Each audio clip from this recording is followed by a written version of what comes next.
morning to you all. Good morning. I was told that I was called while I was having coffee there. I was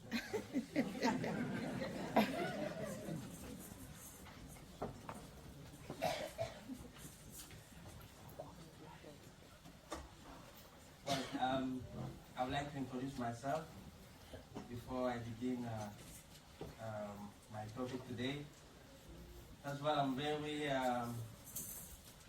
I feel welcome among you. I am Father Armand Maku Mayumbu. That's the rest of the name that men yesterday are supposed to complete. I'm from the Democratic Republic of Congo, and I already got a question about Congo when I was having coffee. So, as many of you have heard many things about Congo. One of them is about all these minerals, gold and diamond. And if I know where we dig it, I can get some for you. All that. Right now, as we have come here to pray, I think also pray for us. Pray for Congo as well. Pray for the eastern part that we are having some rebels these days. Maybe the blessing from God has also brought us a bit of pain. So fighting us because of maybe minerals and all that. So pray for us, for the poor people suffering out of these people greedy, who want things from minerals from the country and creating insecurity, which is not necessary for poor people, most of us poor people. So I was saying that I'm from the Democratic Republic of Congo, and I belong to the Society of African Missions. That's the SMA, they call it.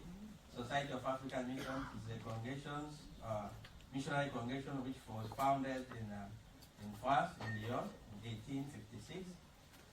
And I've joined this society since 2007. And I've journeyed as every other priest to the seminaries. So many places I have to go for the seminary. I was in Congo, then in West Africa, Benin, Togo, Ghana, then in Kenya, 4 years in Tanzania, then back to Congo, then Greece.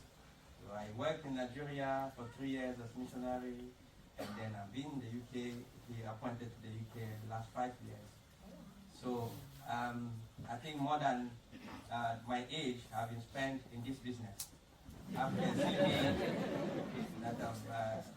So my age, if you remove the time I joined the seminary, it means that more of my years have been spent either in the seminary or in the mission. So it's a full-time dedication. And I'm privileged today. I met Father Petrus, who used to be in our parish as resident.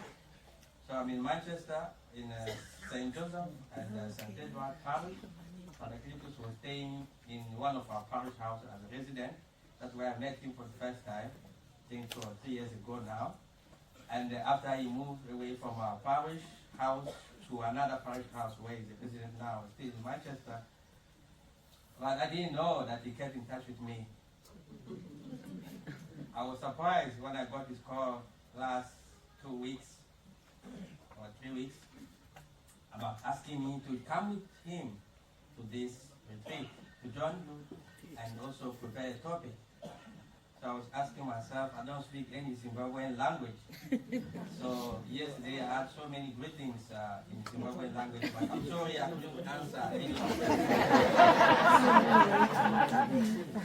Just saying good evening, so that's English I know, and French, and then the Lingala and other Congolese languages. So that's what I can speak. So I'll make sure before I go back, at least greeting, I can learn the greeting. So that's a bit about me, my introduction, knowing about myself, and I'm really impressed to be here among you. I can tell you that not only your retreat, but actually it is my own retreat. It's my own retreat. You have left your businesses, you have left your home, you have left other things to choose a weekend to go away from your places not for a party, which is most of the time people will travel far away for parties. Not for party, not for enjoyment of this world, but for something which is of course greater than any enjoyment in this world. And I am impressed with that. I think you are teaching me a lesson of course I'm already fully committed to God, but I need more commitment in my faith journey as well, which you have been giving me the example of that commitment and faith. So you have come here for that commitment and dedication. So congratulations to all of you Zimbabwean chaplaincy members who are gathered here and those who could not come for different reasons. So I'm going to have 45 minutes with you. Hopefully I'm going to keep 45 minutes, not more than that. But when it's time, please let me know that it's time. At least 5 minutes before the time so that I'll be able to just conclude. And I've been asked a topic. The topic of my talk today is endurance and perseverance. Staying hopeful in challenges, drawing strength from scriptures to remain hopeful during life trials. So that's my topic. And I'll try my best to remain focused in that particular topic, maybe more in the scriptures, taking you through, and also sharing a bit about the year of the pilgrims, the year of hope, which this year, which I have to say something at the end. So just this week on Wednesday, we started something, a season of Lent, which is a very important season in our life as Christians. And we are also privileged that the same week we have to come away for this retreat for 3 days, I would say. So it may seem to be 1 day, but it's 3 days for the whole weekend. So it's an opportunity for us, again, to grow in our faith journey. I won't say much more about Lent because I have to focus on my team. I'll just say more way that Lent can be understood as a spiritual retreat to repent from sin, prepare our relationship with the Lord, and open ourselves more fully to God. So Lent itself is a retreat, and we have started it with our own retreat of the Zimbabwean chaplaincy. Traditionally, we know the things that we have that are accompanying us through the Lent, which other fathers have talked about: prayer, fasting, and almsgiving, which we heard yesterday. Father said beautifully. He said also all these three are not separated; they are connected to each other. And you heard what he said. So if you separate one after of the other, what do you become? You heard what Father said yesterday. I would like to give you a story. The story of the door, or the door handle. Look at the image of a door that doesn't have the handle outside the door. The handle is only inside the door. Have that image. And you are inside the house. And then comes a visitor. So what will happen if you want the visitor to come in? Who should open? You. So you inside, you have to open because the handle is only inside. There's no handle outside the door. So the visitor cannot open. Even if you ask the visitor open, he can't open because there's no handle. So this is just to tell us that at this retreat time we are here, we are inside, and our visitor, who is Jesus Christ outside, want to come in our heart, and he needs just one thing, that we should do. We should open for him, because the only way for him to come in is we inside to open, because the handle is only inside, it's not outside. So this to say we have to open our heart to allow Jesus to come in during this time of retreat. So that when we go back from here, we go back with Christ in our heart. And then that's the meaning of us coming to this retreat. Getting back to our topic, there are some words we have used here in our topic. Endurance and perseverance. We can just have some definition of some of these words. Endurance is the ability of doing something difficult for a long time. And perseverance is a continual effort to do or achieve something, even this is difficult or takes long. We already noticed that both endurance and perseverance involve a virtue, that virtue of patience. So we can't endure, we can't persevere if there's no patience. So patience is not just a word, it's a virtue.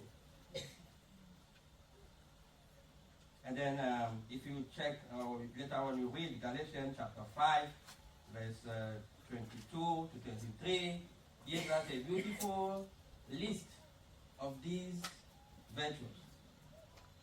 Love, this fruit of the Spirit. Love, joy, peace, patience, kindness, goodness, truthfulness, gentleness, self-control, and all that. The fruit of the Spirit. In Galatians chapter 5, verse 22 to 23. Before that, he has given already the fruit of evil. And then in 22, he gives the fruit of the Spirit. It's a very important chapter 5 of Galatians. So we need patience. Now, the continuation of our theme, staying hopeful, is having hope, believing that something desired will happen. And then we can't talk about all these things without talking about hope. The theme of the year, of this year, is hope is there at the center. And our retreat, if you see all the topic, in one way or another, we can't escape hope. Let's come back to hope. What is hope? Hope is being able to see that there is light despite all of darkness. So we need hope. But hope is not easy, as we say. Amid challenges of life trials, hope can be understood. Some other people will say that being hopeful is just being optimistic. Some people will say that. And other people will say that being hopeful is not being realistic. Because there are things, when you talk about hope, like the matter of faith, there are things that we have not yet seen. The things that are there far away before you, you have not yet been there, but you have hope that you meet those things. So it's not being realistic because it's not yet there. Well, this is what the world will say. But Christian hope, we say that it's not only about being optimistic or not being realistic or being not being this and that. No. Christian hope is something more than that.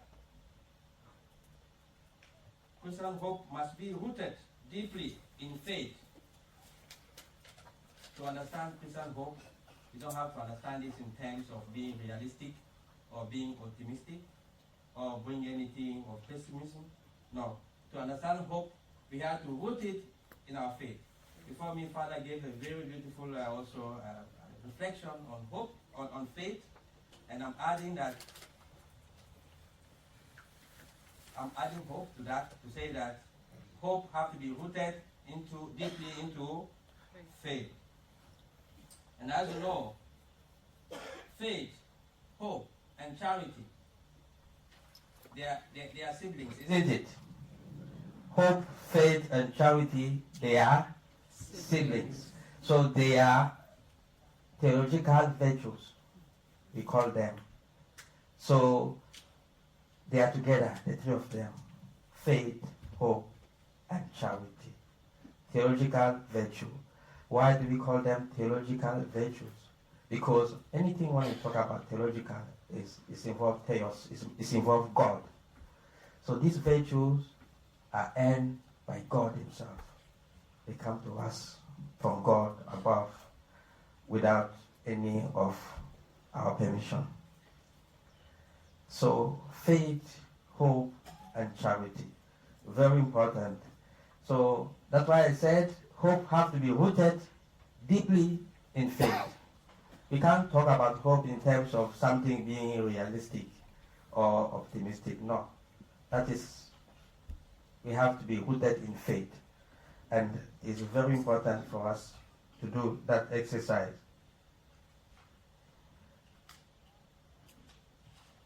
So it does not mean that challenges and life trials won't happen. It is a matter of knowing that we walk with a living God who has not failed us, who is not going to fail us, and who is not failing us, and who is not going to fail us. So having hope, having faith, doesn't exclude us from going through challenges and life trials. We can still have hope and faith and still go through the turbulences of life, through the challenges of life. And in a minute, I'm going to give example of these people in the scriptures who have gone through real trials and challenges in life, but yet they remain hopeful and faithful. And these people are our heroes, they are examples of faith to us today. So we can't talk about these things without mentioning these people, some of these people in the scriptures. Now I want to bring out two things. There are two mistakes that if it's too much, it's bad, isn't it? Yes. If it is less than what we're supposed to have, it's also bad, isn't it? Yes. When you cook, you put too much salt, what happens? It's too much salt food. We need just what we need, not too much salt. When there's no salt at all in the food, what happens? There's no salt in this food we need. So we need just. So there are two things that are kind of a mistake. The first one is presumption. Presumption is what? When we talk about presumption in hope, it means, for example, someone who will say that I don't really need God in my life. I can do this on my own. Or someone will say, whatever I do, no matter I do, whatever I do, God will forgive me. These kind of statements, they're not about hope, because it's not about the relationship between God and us. They're a kind of presumption. That's the first mistake. It means too much of hope. Then less than hope, that is hopelessness, which we call it also despair. That's the second mistake. When someone will say, God is not with me, God is never worked with me, I can't trust myself in my weakness to God. I don't believe that God worked with me.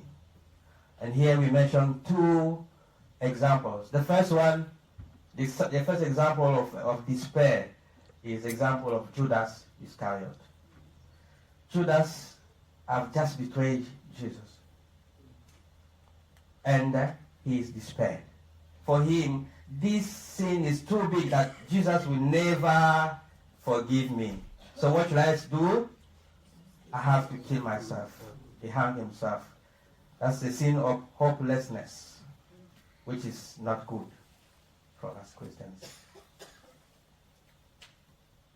Compared to Peter, he has gone beyond despair. I've denied you 3 times, but I believe in your mercy and forgiveness. So I won't hang myself like Judas Iscariot. I know you forgive me, and life will go on. And you know the end of the story, who Peter became. The whole faith, Father was mentioning Peter here. the whole faith, tradition of our faith put on someone who denied Jesus 3 times. He's not a perfect man, but is someone who knows his limit and knows to say sorry and knows to go ahead. So that's also very important in our faith. We should know our limit. We should be able to be hopeful, not to be hopeless, but hopeful. No matter the situation, no matter our mistake, God always can forgive us and we can move on. The other thing I want to say is to learn to move on from the past mistakes, from the past sins.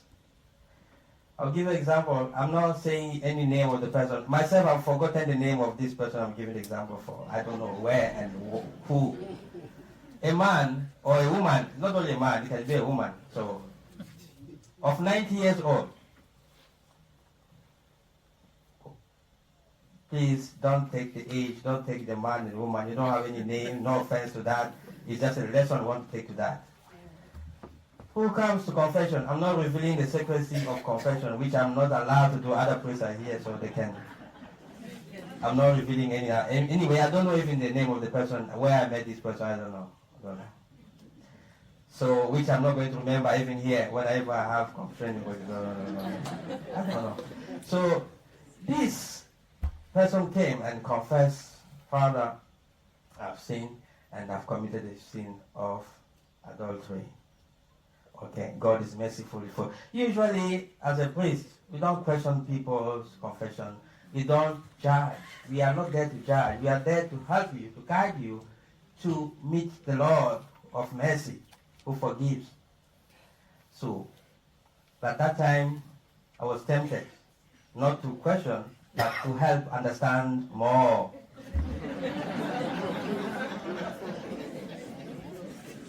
So I wanted to understand more in order to help the person, not for myself. In order to help the person to understand what it means confession in the first place.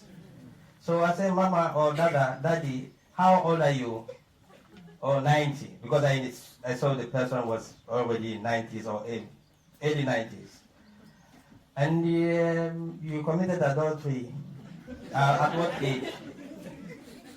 Oh, Father, this when I was my teenager time, when I was 90s or 20s and that. And Mama, you are now 90, and when you were 19, 20, this is what you are confessing. So have you confessed this before? Oh, many times. Then I asked, okay, I'm just trying to help you again and again. You have confessed this so many times, and you are confessing it now. Why? Do you believe in God who forgives once for all? Do you believe in the mercy of God that once you confess it, even you confess it in Africa, when you come to Europe here, that sin remains there. It's not coming with you. Why should we be confessing it on and on and on? But a funny part of it is that, Father, anytime I confess this sin, I enjoy that story.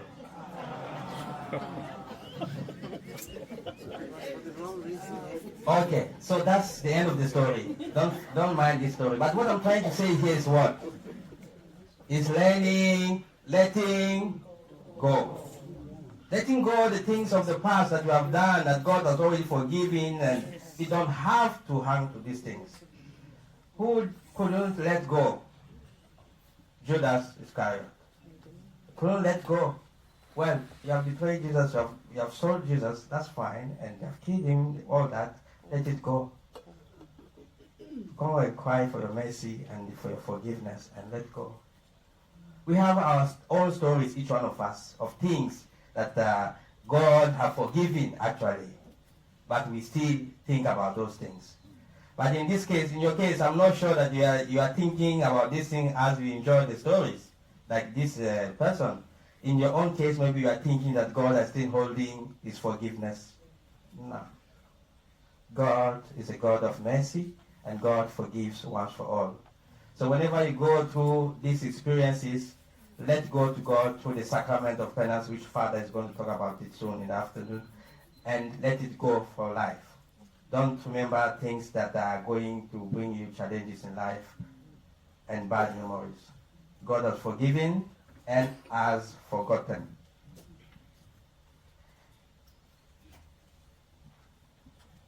So we go back to our theme again, hope. Well, there's also another point on hope I want to bring out. Most of the time in our common language, when we talk about hope, what do we say? We use hope as a wish. We use hope as a wish. I'm going for job interview. I hope I'm going to get it. I hope so. This type of language. I hope so. It means I wish so. And that is not Christian hope we're talking about. When we are talking about Christian hope, it shouldn't be a wish, but it should be a confident expectation of good. We should be confident. We shouldn't use hope as a wish. It's not a wish. It's more than a wish, Christian hope. Well, you can have your own, you can write down. I don't have any projection, so you can read yourself. Hebrews chapter 11, verse 1. Hebrews chapter 11, verse 1. Now faith is the assurance of things hoped for, the conviction of things not seen. Hope is here is not used as a wish, but is used as a confident expectation of good. Well, I've seen also Romans chapter 15, verse 13.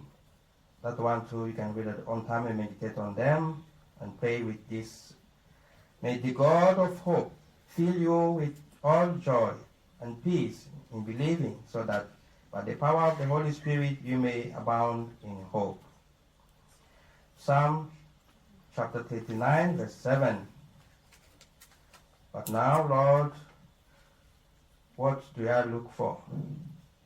My hope is in you. So that's just some of this. Some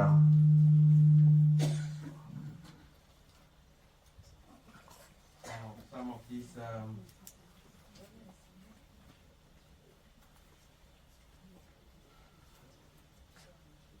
So now we continue our theme.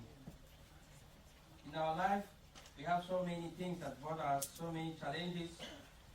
We have been blessed to have the Bible, to have the scriptures handed over to us, to help us to draw some strength. To draw some strength from the scriptures. This is the blessing we have received. By the way, is it true that some of us Catholics don't read the Bible? Is it true? No. Have you heard that before? Yes. That Catholics don't read the Bible. Have you heard that before? Yes. We have been accused so many times that we Catholics don't read the Bible.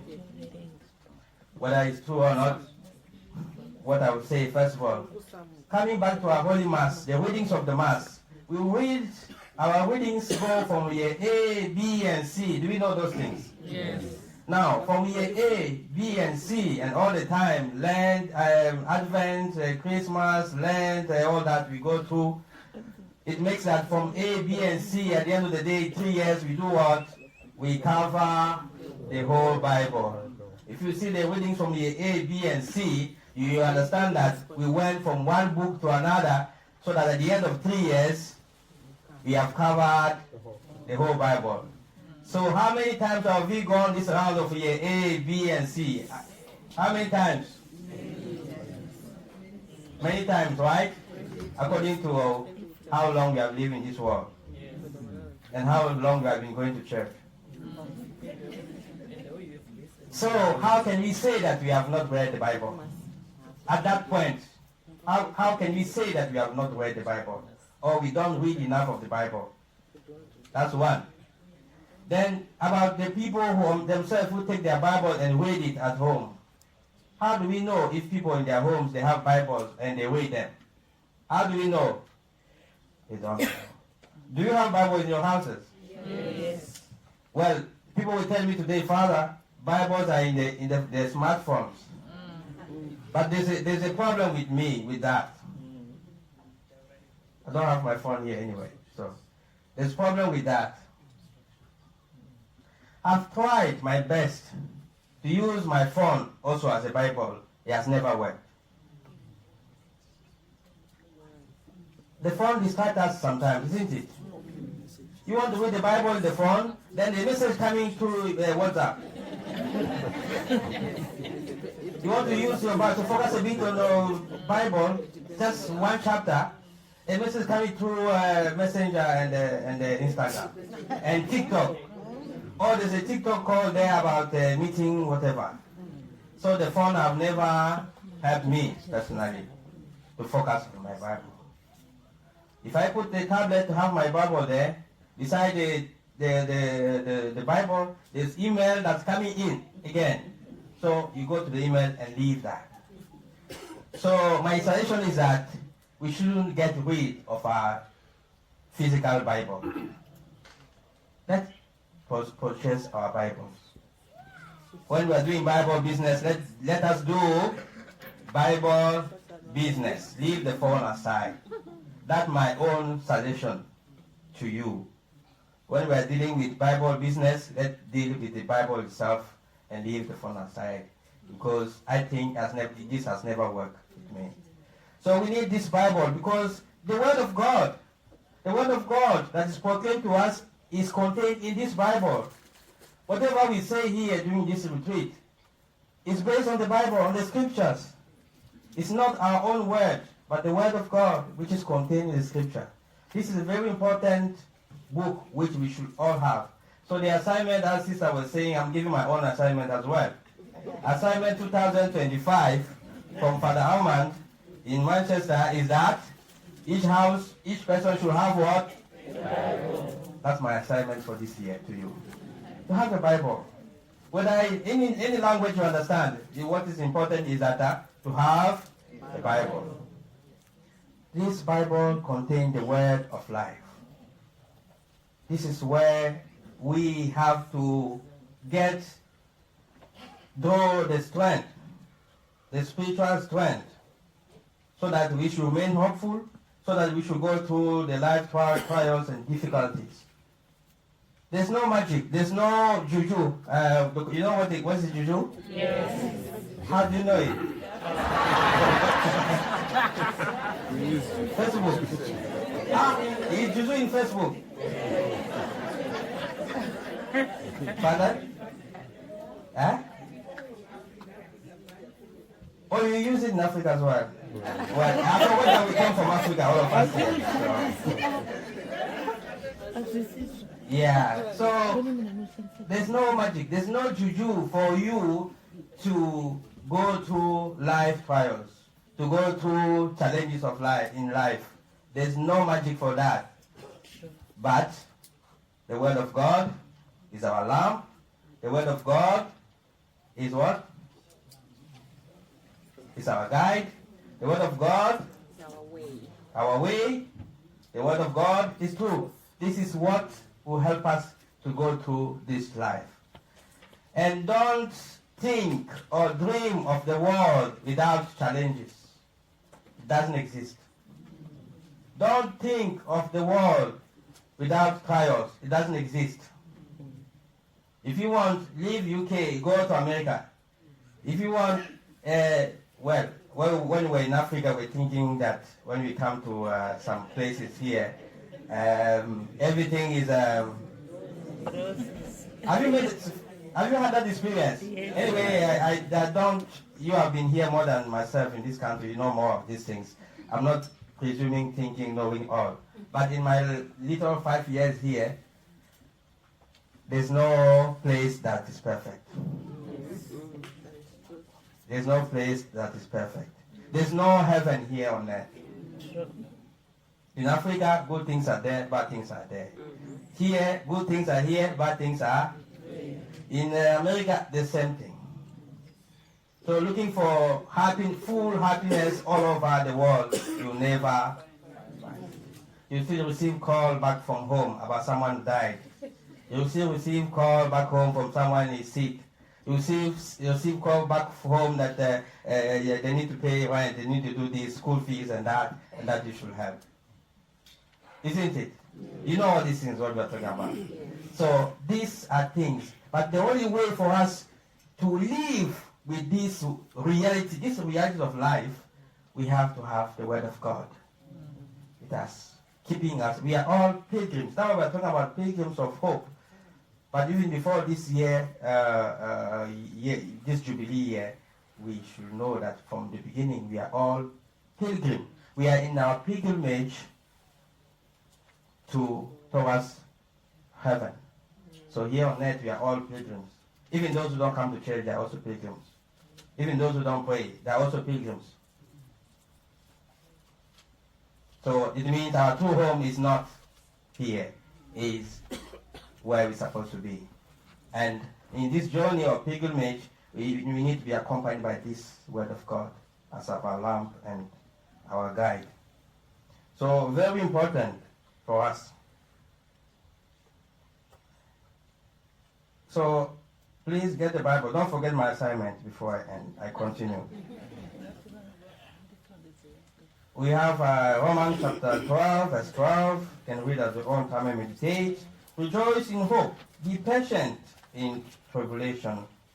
Be constant in prayer, which I've already mentioned patience there. And Psalm 75, verse 5. For you, O Lord, are my hope, my trust, O Lord, from my youth. Psalm chapter 33, verse 22. Let your steadfast love, O Lord, be upon us, even as we hope in you.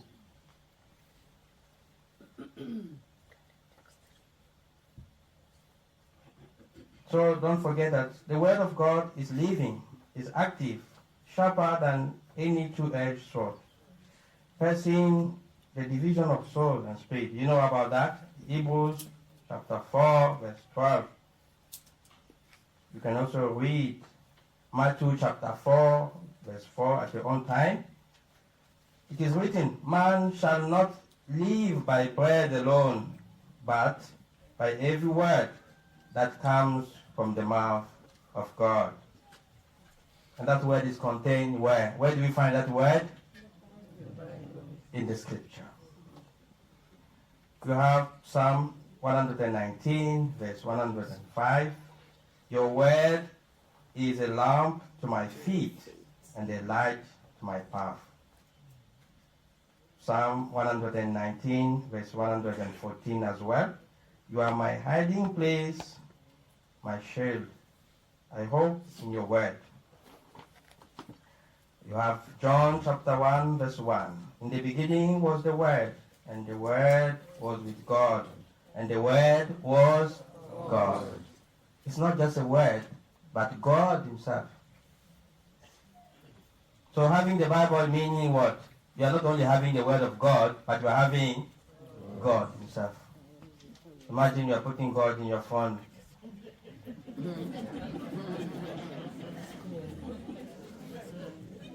You're putting God in your phone, and you know what is in that phone.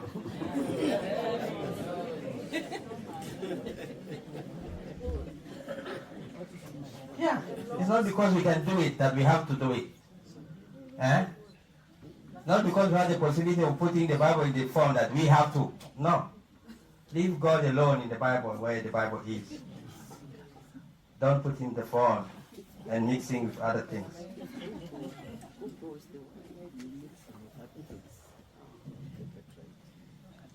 So Job chapter 23, verse 12, you can read at your own time.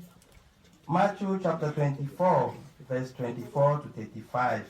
Heaven and earth will pass away, but my words will not pass away. Luke chapter 11, verse 28. Luke 11, 28. But he said, blessed rather are those who hear the word of God and keep it.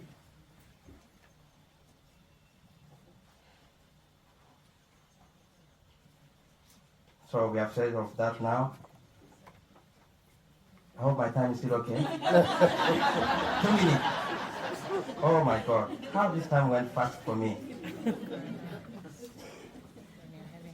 Okay. So I mentioned two people in the scriptures who can guide us, who have helped us, who can help us to go through, who have been the first to go through this. Job in the scripture, you can read at your own time, Job chapter 13, verse 15. Job faced all the challenges of the world. They stripped him from all he had, but he never abandoned his hope and faith. He remained faithful to God till the end. You have also Joseph, who was sold by his brethren from prison to palace. And Joseph remained also hopeful till the end. That one you can read the story of Joseph in Genesis chapter 37, verse 15. You have also St. Paul, also in terms of his trials and the imprisonment and all that, remained hopeful. You can also read that in the Act of the Apostle, chapter 7, verse 58. The chapter 8, also the chapter 9. You can read at your own time. So the last thing I'm saying before I stop there, the message of this Jubilee of Hope. Three things. The first one, that we are working in this journey like the people of Israel made their experience in the wilderness. In the book of Exodus, we are also in this type of journey. But ours is not about only what they made, but our own journey today, seeing the difficulties today, the people, the wars, a part of the world, where we come from, the social services, misery, violence, tribalism, poverty, and hunger, all those things. We are all pilgrims. Father was talking about migrants. We are all migrants in one way or another. The people of Israel were migrants from Egypt to their promised land. So we are making that journey. Let us be sensitive and open to the grace of God. And then the second point is that we are pilgrims of hope together. You can't be a pilgrim alone. The Israelite journey in the wilderness with others, led by Moses and Joshua and others. We can't be led by ourselves. We thank God we are blessed to have the presence of our sisters and priests and brothers who are leading us through this journey. Let us focus on that. Let's join together as pilgrim of hope with brothers and sisters around us.